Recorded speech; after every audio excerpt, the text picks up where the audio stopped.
Well, welcome back. We are now on week 28, day 1, and we are going to continue as we enter into reading one of the major prophets, this time Isaiah.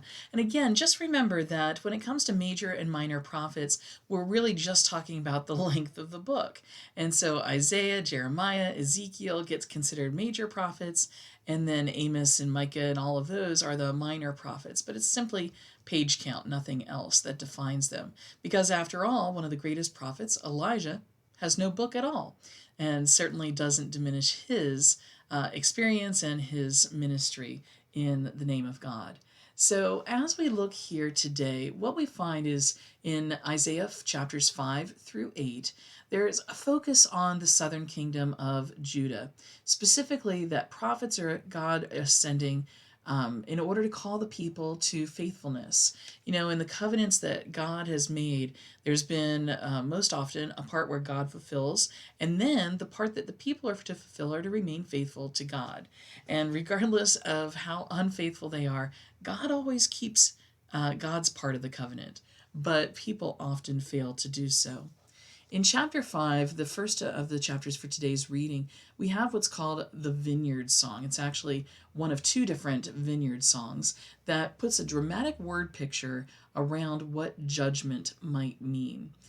It's a mix of warning and judgment, but also an awareness that there is an enemy on the horizon, Assyria, which is going to be one of the great empires of these ancient times, is just located just north of the northern kingdom of Israel, and is, really on the border of coming in. In fact, they've made entrance into Israel already. Israel has paid them tribute in order to keep them at bay, but that's not going to last forever.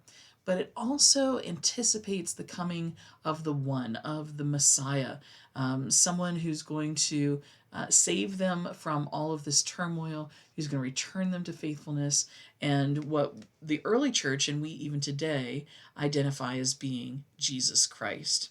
So it's good to know that those are true.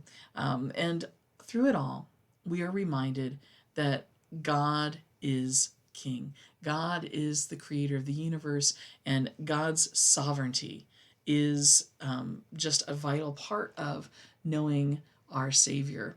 That even though the nations will be evil, whether it's the Assyrian Empire or it's the people of God, God's plans cannot be thwarted.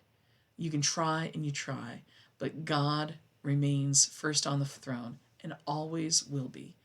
And isn't that a great assurance and comfort for us in those days and times when we just feel like everything is falling to pot? It's not. Even though times are hard now, God is on the throne. God has always been on the throne. God will always be on the throne. And nothing anybody else can do will stop that.